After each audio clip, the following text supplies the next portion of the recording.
Bonjour à tous, nous continuons ces topos, ces enseignements sur la messe. Alors, on va voir ensemble la prière universelle. Qu'est-ce que c'est que la prière universelle? Alors, on peut s'imaginer, je ne sais pas si vous vous souvenez peut-être d'avoir vu en retransmission télé des stars qui faisaient une litanie de pieuses demandes. Voilà, j'aimerais bien, quand ils venaient de recevoir telle ou telle récompense, ah mais j'aimerais bien que la paix dans le monde puisse se faire, etc. Bon, voilà, quelquefois on sait que ça ne va pas faire grand-chose, même si voilà, c'est bien d'espérer. On sait que ça ne sera pas forcément efficace, tout simplement parce que cette prière, cette intention, n'a pas été associée à la prière du Christ, à l'offrande du Christ sur la croix, qui est la prière parfaite.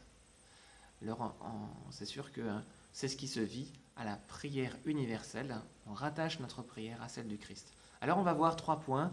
D'abord, on va rechercher la source de cette prière universelle, l'origine.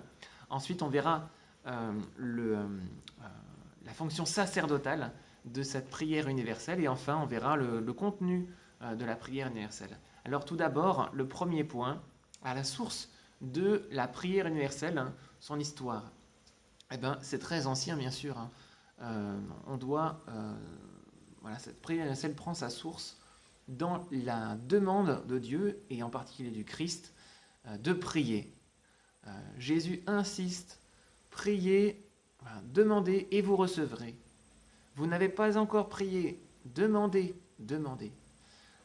Et il donne comme exemple la prière de cette veuve qui demande la justice à un juge inique. Voilà, c'est comme cela qu'on doit prier avec insistance, la prière de supplication. Et dans la liturgie,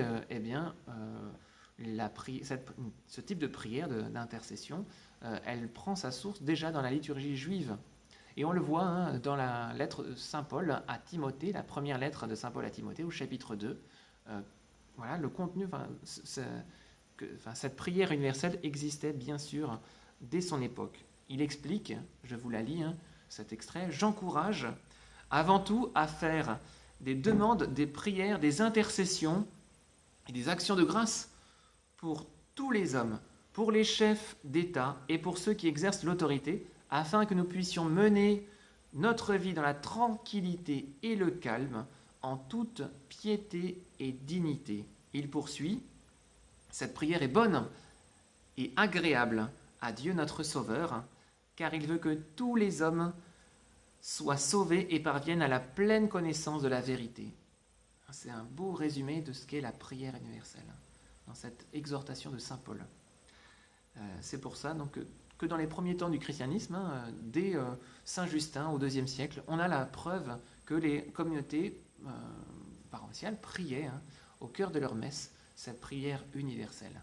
Alors peu à peu, malheureusement, ça va disparaître dans la messe. Au Moyen-Âge, il y aura une pratique, une coutume que les prêtres, à la fin du sermon, donnent des intentions de prière.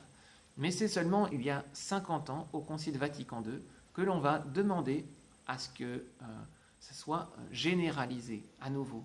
Cette prière universelle soit dans chaque messe dominicale.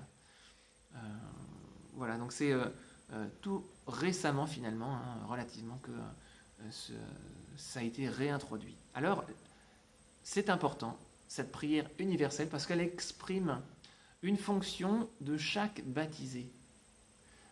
Vous savez, au baptême, les fidèles reçoivent 3 titres.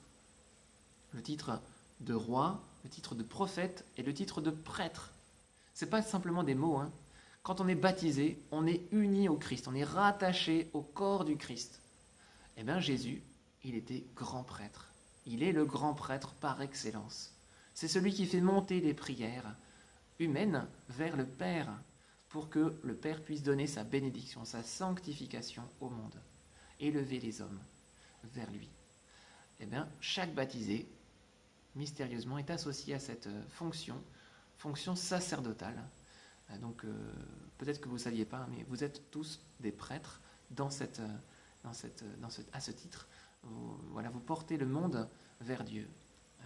Et alors c'est différent du sacerdoce presbytéral, le sacerdoce des prêtres ordonnés, qui eux s'associent au Christ prêtre dans son offrande, dans son sacrifice de la messe en particulier. Et voilà, donc en tant que baptisé, à la prière universelle, on exerce cette fonction sacerdotale. On porte le monde.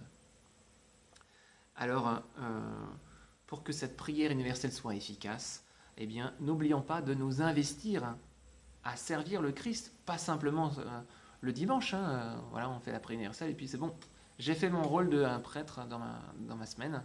Mais non, c'est toute notre vie qui doit être une offrande au Père et offrir les intentions, porter le monde, supplier le Seigneur que sa grâce puisse être apportée dans le monde.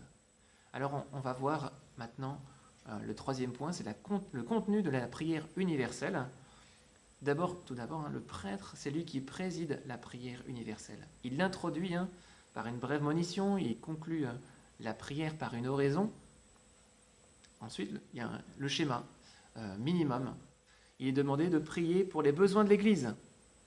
Ensuite, il est demandé de prier, comme saint Paul le dit, pour les dirigeants des affaires publiques, le salut du monde entier.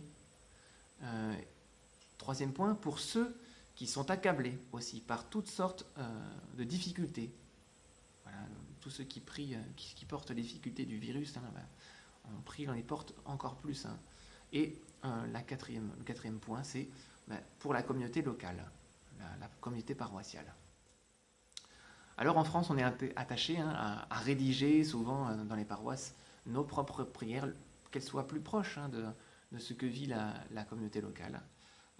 Dans d'autres pays, il y a des livres liturgiques carrément qui ont été déjà rédigés depuis longtemps et on va lire donc telle page et telle intention c'est fait pour telle messe. En Espagne, j'ai vu ça, on sort le livre et puis voilà, on lit ce qui a été déjà rédigé. Donc c'est peut-être pas très spontané, mais au moins ça respecte les conditions que demande la présentation générale du missel romain. Je vous les expose, les critères pour que ça soit une prière juste, dans le sens de ce que demande l'Église. Il faut que les intentions soient sobres, nous dit cette présentation du missel romain, composées avec une sage liberté, en peu de mots, et qu'elles expriment la supplication de toute la communauté. Voilà, donc par exemple, c'est bien de prier pour Mimi, le chien de la gardienne qui est décédé, mais peut-être que c'est un peu personnel comme demande. Donc on aime bien Mimi, mais peut-être que c'est pas propre à toute la communauté. Peut-être que la communauté paroissiale ne connaissait pas ce chien. En tout cas, on peut citer telle ou telle personne dans la prière universelle, en particulier les catéchumènes. On les porte particulièrement dans la prière universelle. Mais c'est sûr qu'il faut qu'elle soit élargie, cette prière universelle. Elle est universelle pour tous. Donc elles sont dites, la prière universelle est dite de l'ambon, en général, et en général par le diacre, qui a cette fonction. En général, c'est aussi quand il y a possibilité d'avoir un diacre. Mais en général, c'est un fidèle laïque qui va assurer ce service. Le peuple, l'assemblée est debout, puisqu'elle exprime justement cette fonction sacerdotale, et elle va participer à cela, soit par un refrain qu'on va chanter entre les différentes intentions, soit par la prière silencieuse. On fait un silence entre chaque intention. Ça peut être aussi une belle occasion d'intérioriser cette prière, peut-être parce que s'il y a un refrain, on ne fait plus attention à ce qui est dit. Faut faire attention. Donc, parfois, c'est bien de faire un temps de silence entre chaque intention. La référence, le modèle de prière universelle, c'est ce qu'on a chaque année, le vendredi saint. Donc c'est bientôt pour nous, le vendredi saint. Le vendredi saint, il y a la grande prière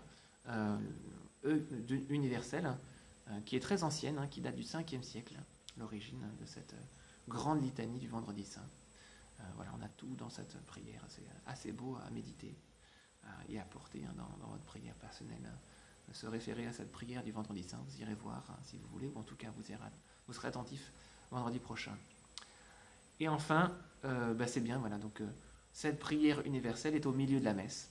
Elle conclut la liturgie de la parole qui nous a porté pendant le début de la messe, et c'est juste après que la prière, la partie eucharistique va débuter avec l'offertoire. Donc c'est ce qu'on verra à la prochaine vidéo. Merci de votre attention et à bientôt. Au revoir.